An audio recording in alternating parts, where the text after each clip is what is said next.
네, 오늘은 여전히 핍박하는 우리들이라는 제목으로 하나님 말씀 증거할 때 오늘 이 시간에도 많은 은혜 받으시길 바랍니다. 예수님은 많은 사람들에게 말씀을 가르치시고 또 병자들도 고치시고 또 제자들도 삼으시면서 활발하게 공생의 사역을 하셨습니다. 그런데 예수님을 따르며 말씀 듣고 또 표적을 체험하고 은혜 받은 사람들이 있는가 하면은 반면에 반대로 예수님을 부정하고 핍박하는 자들도 있었습니다. 예수님께서 누구에게는 잘해주시고 누구에게는 못해주시는 등 편파적으로 사람들을 대하지 않으셨습니다. 항상 예수님은 예수님께 모여드는 사람들에게 똑같은 은혜를 베풀어 주셨더라는 것입니다. 그런데 같은 말씀을 듣고 같은 표적을 보고 체험을 하더라도 어떤 사람들은 거기에 감사하며 영광 돌리는 반면에 어떤 사람들은 그거를 부정하고 비판을 하더라는 것입니다. 아예 이방인들, 하나님을 믿지도 않는 사람들이 그런다면 충분히 납득이 갈 수도 있는 상황일 것입니다. 그러나 같은 동족인 유대인들, 그것도 하나님을 누구보다도 열심히 잘 믿는다고 하는 사람들이 유독 예수님을 부정하고 핍박했더라는 것입니다.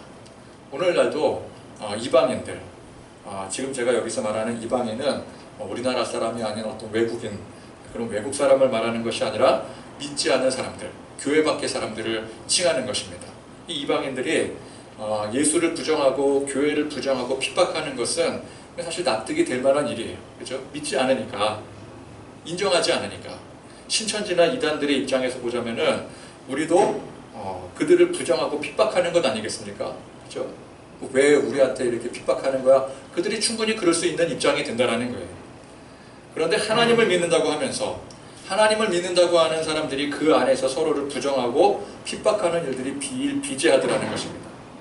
교단들이 얼마나 많이 갈라서 있습니까? 기독교는 하나인데 똑같이 하나님을 믿고 다 예수님 믿고 섬긴다고 하지 않습니까? 근데 뭐가 다르고 뭐가 틀리다고 서로 분열하고 또 갈라서고, 물론 피치 못할 사정이 있어서 분열을 하기도 하고 또 건강한 의미에서의 분열의 요소도 분명히 있지만 어쨌건 믿는 사람들 안에서 서로가 부정을 하고 핍박하는 일들에 대해서 우리가 한 번은 생각해 볼 필요가 있는 것입니다. 하나님을 믿는다면 그 하나님께서 보내신 메시아이신 예수 그리스도를 믿는 게 당연한 일일 것입니다. 하나님은 믿는데 예수가 그 하나님께서 보내신 메시아인지 그건 잘 모르겠다. 이거는 하나님을 제대로 믿는 게 아닙니다. 아무렴 전능하신 하나님을 믿는 믿음이 그 정도로 헷갈리는 믿음이겠습니까? 하나님은 온전히 믿는 자에게 믿음을 더 굳건하게 만들어 주시는 것입니다. 아버지를 믿으면 아들도 믿게 되는 거예요. 또 아들을 믿게 되면 아버지도 자연스럽게 믿게 되는 것입니다. 이 연결된 믿음이지 하나님 믿는데 하나님 믿지 못하겠다. 이건 믿음이 아니라는 것입니다. 또 그렇게 하나님을 열심히 믿는다고 하면서도 예수님을 믿지 않고 인정하지 않는 것은 실제로 하나님을 온전히 믿지 않는 거라는 거예요. 서로 갈라선 교단이나 기독교 세력들이 믿음이 없어서 그런다고 단정 지을 수는 없겠지만 정말 우리가 주 안에서 믿음으로 굳건히 세워진다면 갈라서는 것만이 능사가 아니요, 오히려 그 안에서 서로 이렇게 분쟁하는 일이 있다 할지라도 용납하고 화해하고 하나 되는 길이 온전한 길일 수가 있다라는 것입니다. 단체적으로도 그렇지만 우리 개인적으로도 마찬가지 아니겠습니까? 서로 신앙 컬러가 다르고 스타일이 다르고 또 배워왔던 그런 과정이 좀 다르다고 해서 그걸 가지고 서로를 부정하고 무시하고 핍박하는 일이 없어야 되는 것입니다. 다를 수 있습니다. 어떻게 다 똑같을 수 있겠습니까? 사람이 다 다른데요. 그러나 여러분, 틀린 것과 다른 것은 분명한 차이가 있는 것입니다. 예수님이 하나님의 아들이시다, 아니다, 이거는 맞는 것과 틀린 것이라고 할 수가 있어요. 그러나 어떻게 사는 것이 예수 믿는 사람으로서 올바르게 사는 길인가, 어떻게 하는 것이 우리 주님을 기쁘시게 하는 모습인가, 이거는 상황에 따라서 다를 수가 있습니다. 이거는 틀린 것이 아니라 다른 것일 수가 있는 거예요. 여러분, 장로교나 감리교가 틀린 것 가지고 논쟁을 했습니까? 사실 따지고 보자면은 아닙니다. 틀린 것 가지고 논쟁하는 게 아니라 우리는 하나님을 믿지 않겠다, 예수님을 부정하겠다, 그런 것 가지고 논쟁을 한 게 아니라 다른 신앙의 컬러를 가지고 논쟁을 했던 거예요. 다른 것 가지고 논쟁을 한 겁니다. 그죠? 이건 다른 것의 문제라는 거예요. 그러나 기독교와 신천지, 이거는 다른 것 가지고 논쟁을 하는 게 아니에요. 틀린 것 가지고 논쟁을 하는 거예요. 그죠? 그들은 한 하나님이 아니라 두 하나님을 섬기잖아요. 한 예수님이 아니라 두 예수님을 섬기잖아요. 이거는 우리가 믿는 믿음과는 다른 게 아니라 틀린 거죠. 틀린 것에 관해서는 옳은 것을 지키기 위해서 단호해야 되겠지만, 철저해야 되겠지만, 다른 것에 관해서는 관대해질 필요가 있는 것입니다. 신앙의 환경이 다르고 배움의 정도가 다르다 보니까, 자, 여기서 주의할 점은 환경이 틀리고 배움이 틀리다가 아니라 뭐라고요? 다르다. 환경이 다를 수 있고 배움의 정도가 다를 수가 있다. 이게 틀리다 그러면 이거는 뭐 확연하게 구분을 지어야 되고 때로는 싸워야 될 필요도 있겠지만, 이게 틀린 게 아니라 다른 것에 대한 문제라고 한다면은 우리 여기에 좀 집중을 해야 될 필요가 있더라는 거예요. 서로 의견이 맞지 않을 수도 있고 신앙생활 패턴이 같지 않을 수가 있는 것입니다. 그러나 이것을 잘 생각해 볼 때 그것이 진리의 말씀에 비추어서 틀린 것이 아니라고 한다면, 그것이 틀린 것이 아니라 단지 다른 것이라고 한다면 서로가 그 다름에 대해서 존중하고 또 그 가운데 화합할 줄 알아야 되는 것입니다. 지난주 일인가 우리 식사 중에 그 외국의 교회와 한국 교회의 차이점에 대한 이야기가 오갔습니다. 우리나라는 전통적으로 수요 예배 혹은 금요 예배, 새벽 예배를 드리지만 외국 교회는 대부분들이 그런 예배를 드리지 않습니다. 자, 이것은 틀린 것일까요? 다른 것일까요? 어떤 사람들은 이것을 틀린 것이라고 생각할 수 있겠는데, 이건 틀린 것이라고 한다면은 우리라도 틀린 것을 인지한 우리라도 외국으로 도시락 싸들고 건너가서 열심히 전파해야 돼요. 수요 예배 드리는 게 맞습니다. 그걸 반드시 해야 됩니다. 금요 기도에 당신들도 해야 됩니다. 새벽 기도 왜 안 합니까? 우리는 그렇게 전파해야 되겠지만, 여러분, 이것은 맞고 틀리고의 문제가 아니라 서로 다름의 문제인 것입니다. 그러니까 기독교 성경 교리적인 문제가 아니라 기독교 문화적인 문제라는 거예요. 그렇죠? 그래서 우리는 내가 알고 있고 믿고 있는 진리가 이것이 확실한 성경 말씀의 진리인 것인지, 아니면 지금까지 내가 배워오고 익혀온 습관 같은 것인지, 이것을 분별할 줄 알아야 된다는 것입니다.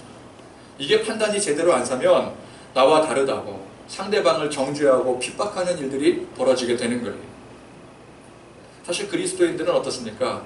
틀리더라도 우리가 그리스도의 사랑 안에서 용납하고 받아들일 줄 알아야 되는 것 아니겠습니까?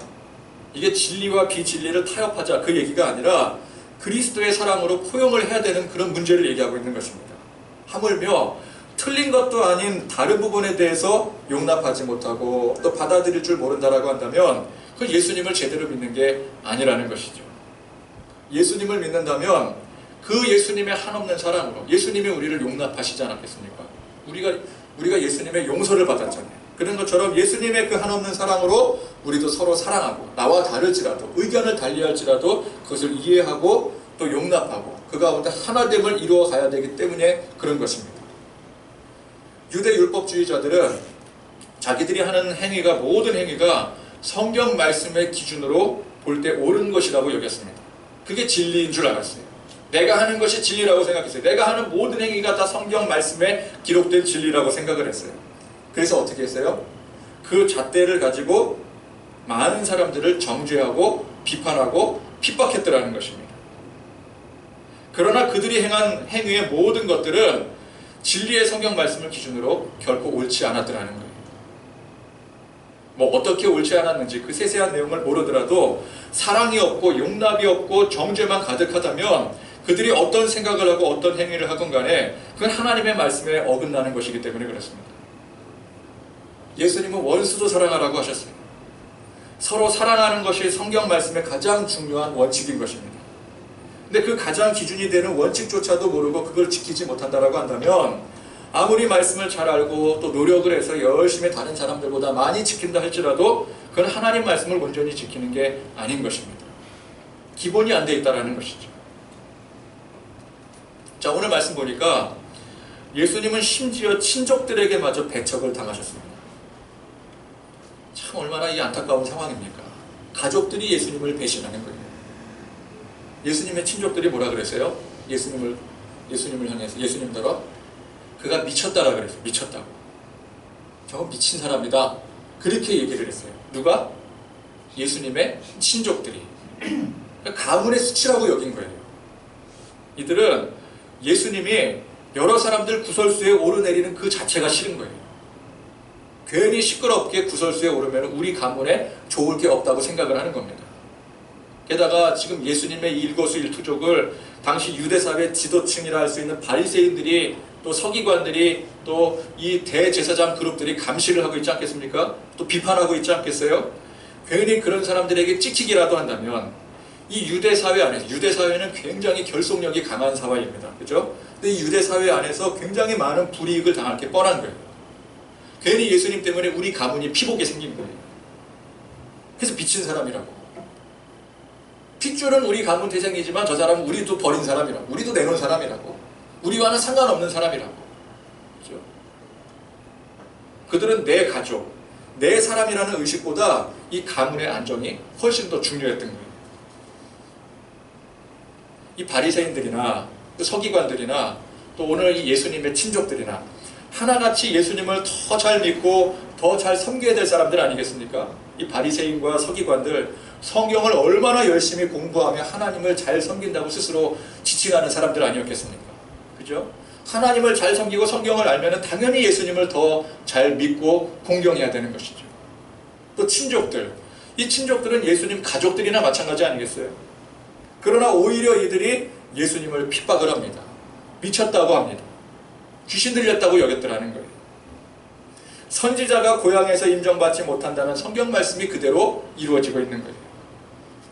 여러분, 선지자가 왜 고향에서 인정받지 못할까요? 사실은 선지자는 고향에서뿐만 아니라 어디를 가도 인정을 받지를 못해요. 왜? 죄로 타락해진 세상에 서로 사랑하지 못하고 이해하지 못하고 용납하지 못하게 만들어버리기 때문에 그래요. 그건 가족들도 마찬가지라는 거예요. 그래서 진리를 진리로 받아들이지 못하게 만들어버리는 겁니다. 자, 이들이 뭐라고 주장을 했나요? 보니까 예수님이 행하신 이 많은 기적의 행위들, 특히 귀신 쫓는 행위를 보면서 이걸 가지고 귀신의 왕의 힘을 빌어서 쫓아내는 거다, 그렇게 얘기를 해요. 자, 일단 이 사람들의 눈에도 예수님의 그 기적의 행위, 특히 이 귀신을 쫓아내는 행위는 분명히 속임수가 아니었던 거예요. 만약에 이게 속임수다라는 걸 어떤 조금이라도 이 꼬투리라도 실마리라도 잡았으면은 뭐라고 얘기를 했겠어요? 저거 다 속임수다. 저 제자들이랑 저 짜고 치는 고스톱이다. 그렇게 얘기를 했겠지만 이들의 눈으로 봤을 때도 이거는 기적이었던 거예요. 놀라운 표적이었던 거예요. 속임수가 아니었던 거예요. 어지간해야 이게 속임수라고, 이게 다 짜고 치는 거라고 몰아세우겠지만 이들이 보기에도 이게 절대 속임수나 짜고 치는 게 아닐 정도로 확실한 기적, 확실한 능력의 행위였더라는 거예요. 근데 중요한 게 뭐예요? 그래도 못 믿어요. 그래도 못 믿어요. 왜 그렇습니까? 그 안에 사랑이 없고 믿음이 없기 때문에. 우리가 사탄 마귀가 공중권세 잡은 이 세상 가운데 살아가면서 성령님의 인도하심과 성령님의 보호하심 가운데 살지 못하면 바로 이 사탄 마귀의 영향권 안에 놓여지게 되어버리는 것입니다. 이 영적 세계에는 중립이라는 게 없어요. 스위스 같은 나라가 없는 것입니다. 나는 하나님 안 믿고 또 그렇다고 죄 짓고 살지도 않을 거야. 나 하나님도 안 믿고 그렇지만 나는 죄 짓지 않고 세상에서 착실하게 열심히 살아갈 거야. 하나님 안 믿고도 열심히 얼마든지 착하게 성실하게 살 수 있어. 아무리 주장하고 노력을 할지라도 우리 인간의 힘으로는, 인간의 능력으로는 영적 세계의 이 지배 이 자체를 무력화할 수 없다는 것입니다. 사랑이 없고 그 안에 믿음이 없으면, 다시 말해서 성령의 지배를 받지 못하면, 사랑이 없고 믿음이 없다는 게 무슨 말이에요? 성령의 지배를 받지 못한다는 뜻이에요. 그러면 제 아무리 종교 지도자라 할지라도 행위의 열심으로는 누구보다 노력해서 하나님 말씀을 잘 지키며 산다 할지라도 그 사람은 영락없이 사탄 마귀의 지배를 받게 되는 거예요. 성령의 지배를 받지 않으면. 그러니까 우리 둘 중에 하나입니다. 성령의 지배를 받든지 아니면 악한 영의 지배를 받든지. 성령의 지배를 받게 되면 어떻게 돼요? 우리 안에 믿음이 생기게 돼요. 아버지를 자연스럽게 고백하게 되고 그 아들 성자 예수님을 믿음으로 고백하게 돼요. 서로 사랑하게 돼요. 이게 성령님이 우리 안에 내주하시는 증거인 것입니다. 근데 성령님이 내주하시지 않으면, 성령님이 우리와 함께 하시지 않으면 어떻게 돼요? 악한 영의 지배를 바로 받게 되는 거예요. 자, 그러면 이 악한 영의 사탄 마귀는 목적이 뚜렷합니다. 목적이 뭐예요? 철저히 예수님을 대적하는 거예요. 이 악한 마귀는 목적이 단 한 가지예요. 예수님을 대적하는, 하나님을 대적하는. 그래서 어떻게 해요? 세상 일에 대해서는 관대하게 받아들이고 서로 화합도 하고 또 양보도 하고 희생도 하고 헌신하게 하지만 하나님의 일, 이 예수님의 일에 관해서만큼은 절대로 받아들이지 못하게 만들어버리는 거예요. 그래서 팥으로 매주를 쓴다 해도 믿는 사람이 세상 일에 관해서는 정말 관대하고 나이스하고 성실하고 착하고 정말 온화하고 우리가 무슨 말을 해도 다 받아주는 사람이 예수님의 기적을 눈앞에서 목격하고도 절대 그 예수님은 믿지 않게 되는 거예요. 죽어도 예수는 안 믿는 거예요. 죽어도 예수는 안 믿는 거예요. 성령님의 이 인을 받지 않은 사람은 여러분 우리가 무슨 수를 써도 믿지 않습니다. 아무리 논리적으로 기가 막히게 설득을 시켜도 또 물질로 공세를 해도 우리의 상대는 그 사람이 아닌 거예요. 우리는 그 사람을, 그 대상을 상대로 하고 있지만 사실은 우리의 대상이 누구예요? 우리가 누구를 상대하고 있는 거예요? 그 사람 안에 그 사람을 지배하는 그 영을 우리가 상대하는 거거든요. 악한 영이 우리가 악한 영을 대상으로 아무리 하나님의 복음을, 예수 그리스도의 복음을 그냥 논리적으로 또 어떤 막 방법을 동원해서도 뭐 서로 사랑하고 포용하고 모든 것을 희생하는 방법으로 아무리 복음을 증거해도 악한 영은 절대 받아들이지 않습니다. 악한 영이 하나님, 예수님의 존재를 모릅니까? 알면서도 끝까지 발악하는 거예요. 이게 악한 영이에요. 그래서 우리는 절대로 악한 영이 예수님을 영접하고 하나님 앞에 공손히 무릎 꿇고 순종하게 할 수가 없는 거예요. 그건 근본적으로 할 수가 없는 거예요. 그러니까 우리 생각에 야 이거는 꼼짝도 할 수 없는 증거 아니냐, 놀라운 기적 아니냐, 그런 거라도 좀 안 믿는 사람에게, 저렇게 안 믿는 사람에게 좀 기적이라도 좀 베풀어 주면은, 죽은 사람이 벌떡 일어나는 그런 놀라운 기적을 보여주면은 그럼 믿지 않겠느냐. 왜 하나님은 그런 기적을 안 보여주시느냐. 보여주시기만 하면 저 사람 믿을 텐데, 다 왔는데 내가 물질 공세도 하고 뭐 희생도 하고 헌신도 하고 해달라는 거 그냥 뭐 다 해주고 해서 이 사람이 마음을 돌이킬 것 같은데 끝까지 마음 돌이키지 않는 거거든요. 우리 무슨 생각해요? 성령님이 좀, 하나님이 그 사람이 기적을 좀 보여주면은, 죽은 사람이 벌떡벌떡 일어나는 모습 좀 보여주면은 확실하게 돌아올 텐데. 근데 여러분, 천만의 말씀입니다. 그런 기적을 보더라도 오늘 이 사람들 보세요. 이 사람들 어떤 사람들이라고요? 사실상 예수님을 누구보다도 잘 섬기고 잘 이해하고 예수님을 쫓아야 될 사람들이었어요. 예수님의 친족들이었어요. 하나님을 누구보다도 잘 믿고 섬긴다는 사람들이었어요. 근데 이 사람들 보세요. 예수님의 그런 기적을 눈앞에 목격을 하면서도 뭐라 그래요? 귀신의 왕의 능력을 받아서 그런 거라고. 저 귀신에 쓰여서 그런 거라고. 미쳤다고. 여러분 생각을 해보세요. 귀신을 물리치고 죽은 사람을 일으키는 그런 능력이 나타나고 있는데, 그죠? 예수님께서. 그러면 저분이 하나님의 아들이시다, 우리가 기다려온 메시아다, 그렇게 믿는 게 편합니까? 아니면은 귀신의 왕의 능력을 빌어서 저러는 거다, 미친 거다, 그렇게 믿는 게 편합니까? 그렇게 믿느니 하나님의 권능이 임했다 라고 생각하는 게 훨씬 쉬운 거 아니겠어요? 무리수를 둬서라도 절대 믿지 않는 거예요, 이 사람들은. 말도 안 되게 안 믿는 거예요. 예수님이 이들에게 반박을 했습니다. 사실 이렇게까지 무리수를 둬서라도 믿지 않겠다고 하는 사람들 변화시킬 수는 없어요. 그러나 반박하는 거 쉽습니다. 왜요?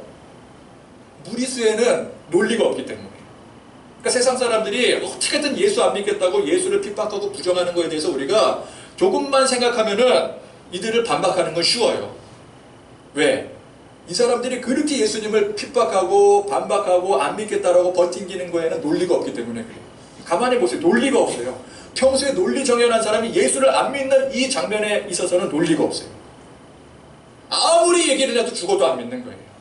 논리 공부가 안 통하는 거거든요. 그러니까 반박하는 거는 쉬워요. 변화시키지는 못하지만. 여러분 보세요. 오늘 이 장면을. 귀신의 왕이 누구입니까? 귀신의 왕이 누구예요? 사탄이잖아요. 사탄. 그럼 상식적으로 사탄의 힘을 빌어서 그 사탄의 쫄따구인 귀신을 쫓아내겠습니까?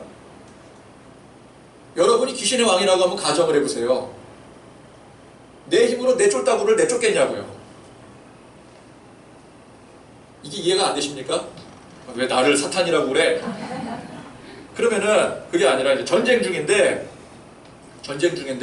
우리 편이 아닌 적군, 우리가 상대해야 되는 그 적군의 한 병사가 찾아와서 내 장군이에요, 장군인데 당신의 병사들을 물리쳐 달라고 좀. 당신 장군이니까 그거 얼마든지 할 수 있지 않겠습니까? 그러면은 그 요청을 제가 받아주겠습니까? 적군의 병사가 와서 우리 편 병사들을 좀 없애달라고 하는데 그 미쳤다고 적군의 말 듣고 우리 편 군사를 스스로 물리치겠어요? 당장 그 적군의 목을 칠 일이죠. 지금 이 얘기를 하고 있는 거예요, 이 사람들이. 귀신의 왕의 힘을 빌어서 귀신을 쫓아낸다. 이게 말이 되는 얘기냐고요. 같은 편끼리 서로 싸우고 같은 편의 왕이 같은 편의 쫄따구들을 보내겠냐고요. 예수님은 몇 마디 지혜로운 말로 이들을 변화시킬 생각은 없으셨어요. 그러나 이게 듣고 보자니 너무 황당해서 우리도 그렇지 않겠습니까? 그냥 어떻게 해서든지 예수 안 믿겠다고 예수를 핍박하는 사람들 가만히 들어보면 논리도 없고 아무것도 없어요.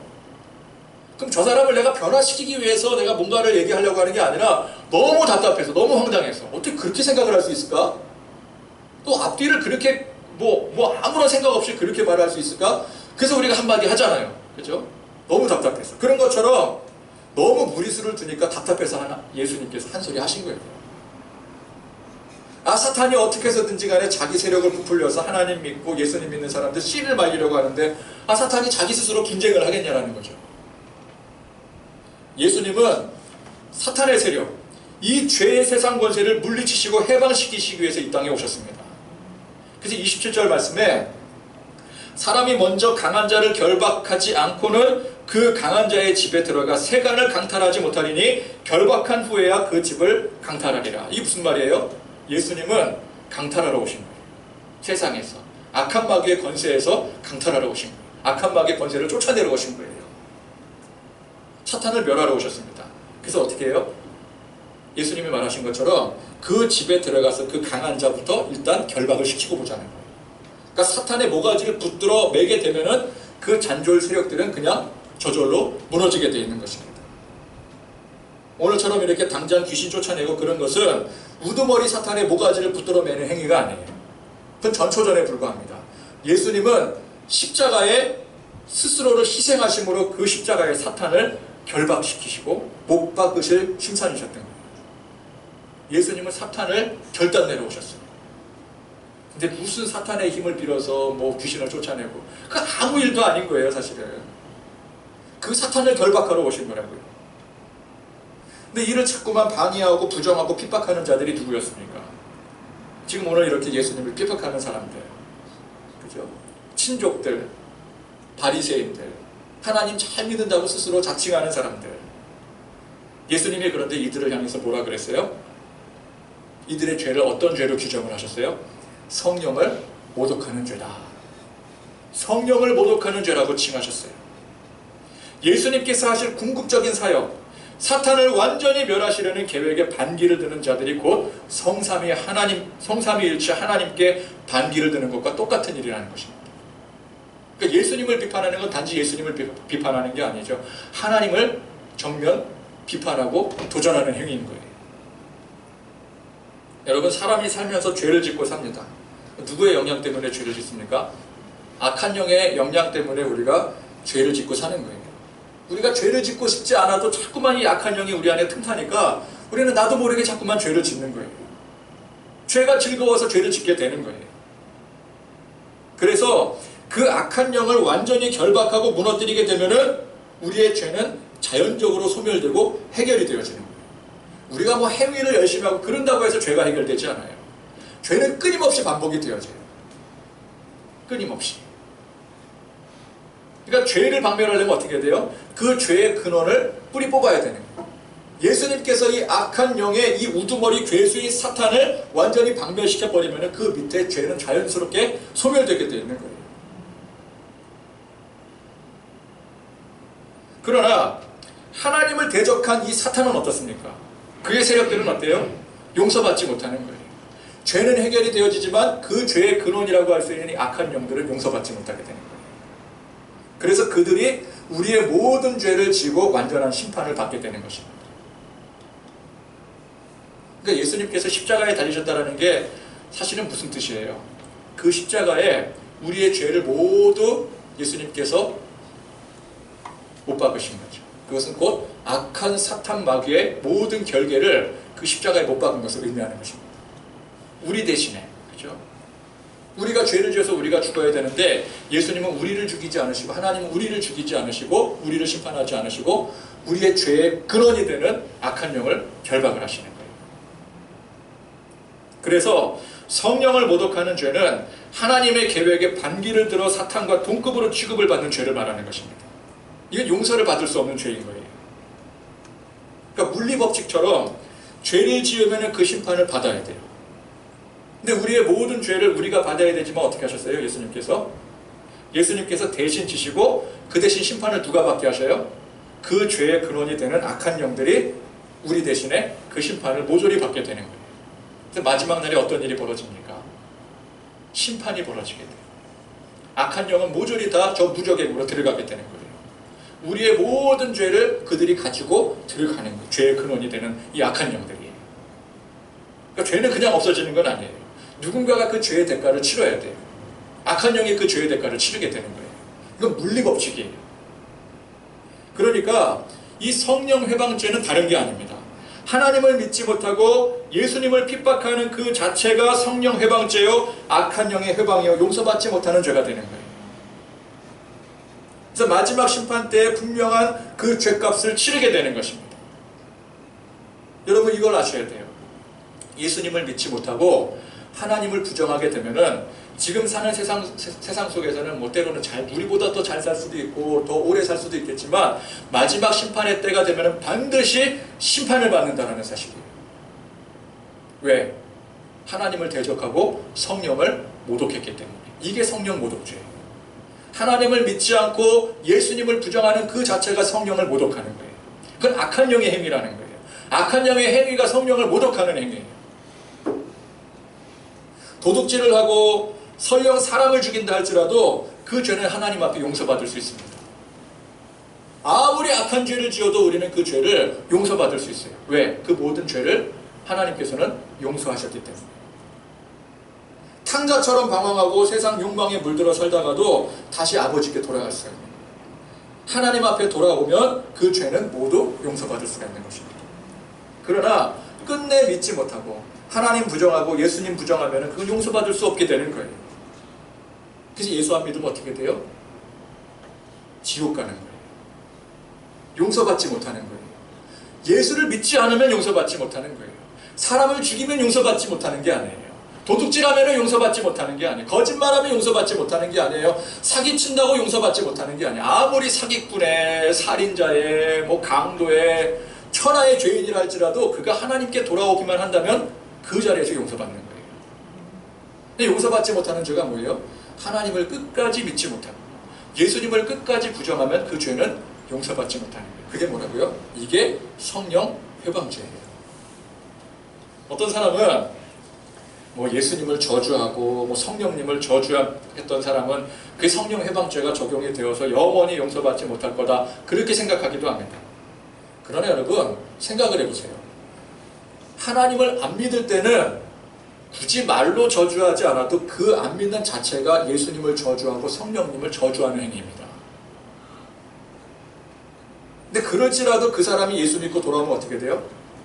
이미 입으로써 하나님을 저주하기도 하고 예수님을 저주하기도 했으니까 성령 해방죄가 적용이 되어서 그 사람은 아무리 돌이켜도 절대 용서받지 못하는 죄가 됩니까? 그렇지 않다라는 거예요.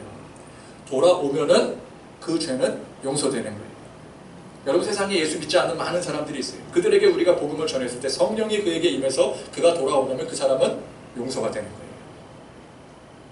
근데 보세요. 안 믿는 사람들 중에서 우리가 생각할 때 이거 성령 해방죄 아니야 싶을 정도로 심한 그 농도로 하나님을 부정하고 욕하고 예수님을 핍박하는 그런 언행을 했던, 행동을 했던 사람들이 얼마나 많이 있어요. 대표적인 사람이 누구였습니까? 사도 바울이었죠. 그러니까 사도 바울의 그 행위를 놓고 보자면 이거 성령 해방죄 이상이에요. 그죠? 그런데 그런 사람이라 할지라도 돌아오니까 어떻게 해요? 주님이 받아주시고 받아주시는 것 이상으로 크게 쓰시더라는 거예요. 그러니까 이 성령 해방죄는 무슨 저주의 말을 퍼붓고 그런 비슷한 의식을 행하면은 절대 돌이킬 수 없는 무슨 영화 같은 데 보면은 사탄과 계약을 맺는다 그러지 않아요? 그래서 사탄과 계약을 맺어서 뭐 엄청난 힘과 권세를 얻는 대신에 절대 영원히 뭐 용서받지 못한다. 그런 스토리들 많이 나오잖아요. 뭐 뱀파이어 흡혈귀 뭐 그런 영화들 보면은. 뱀파이어가 뭐예요? 사탄과 계약을 맺은 존재래요. 그래서 한 번 계약을 맺으면 절대 용서받지 못한대요. 그런 주술적인 죄가 아니라는 거예요. 성령 해방죄가. 어떤 사람들은 그걸 이제 그런 식으로 이해를 하는 경향들이 좀 있어요. 왜냐하면 성경에 좀 해석이 좀 모호하게 나와 있기 때문에. 근데 여러분, 성령 해방죄는 아무리 세상에서 착하게 살고 성실하게 살지라도 하나님 안 믿고 예수님을 부정하면 그게 바로 성령 회방죄라는 것입니다. 자, 오늘 이 유대인들, 바리새인들과 서기관들, 그리고 예수님의 친족들, 이 사람들은 참 불쌍한 사람들이에요. 역사상 정말 극소수의 사람들이 성육신하신 예수님을 배웠고 동행하고 경험을 했습니다. 그죠? 여러분, 우리가 아무리 기도 열심히 하고 부르짖어도 성육신하신 그 예수님 절대 만나뵐 수가 없어요. 예수님은 다시는 성육신하지 않으세요. 예수님이 다시 오실 때는 하나님의 공중권세를 가지고 오시는 거예요. 인간의 인자의 모습으로 오시는 게 아니라. 우리는 아무리 부르짖어도 인자로 오신 성육신하신 예수님을 절대 만날 수 없어요.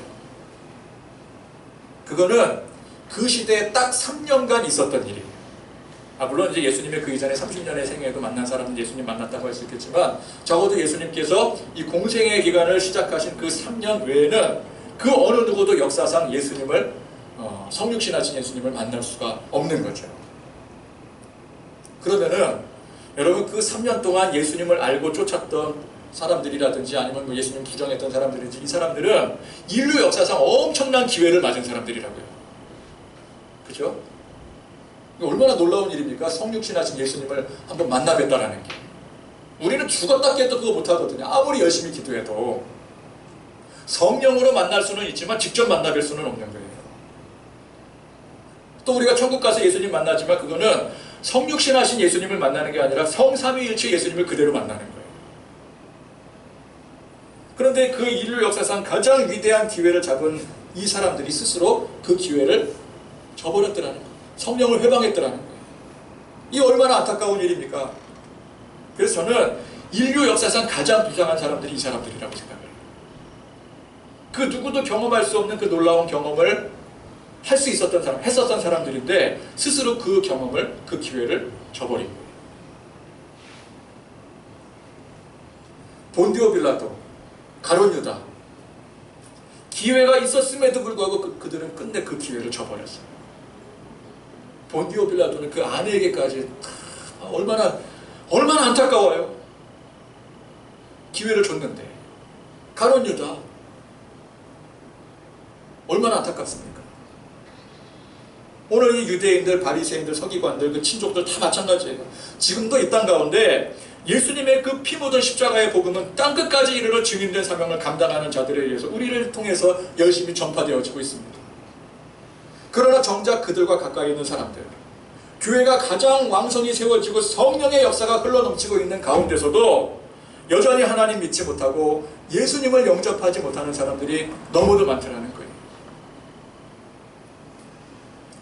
그들은 여전히 기독교를 핍박합니다. 코로나 사태에 가장 먼저 손가락질을 당하고 욕바지 되는 것이 교회이죠. 그렇죠? 근데 이제 지금 여러분도 보시면 아시겠지만 사람들이 교회를 비난하는 그 비난의 내용들이 보면 논리도 없고 정당성도 없어요. 그럼 우리가 이렇게 얘기하잖아요. 식당을 보라고. 당장 보면은 이 사람들 얘기하는 게 논리가 없잖아요. 교회만 비판하는데, 교회를 비판하려면 관공서도 비판해야 되고 세상 모두 다 비판을 해야 돼요.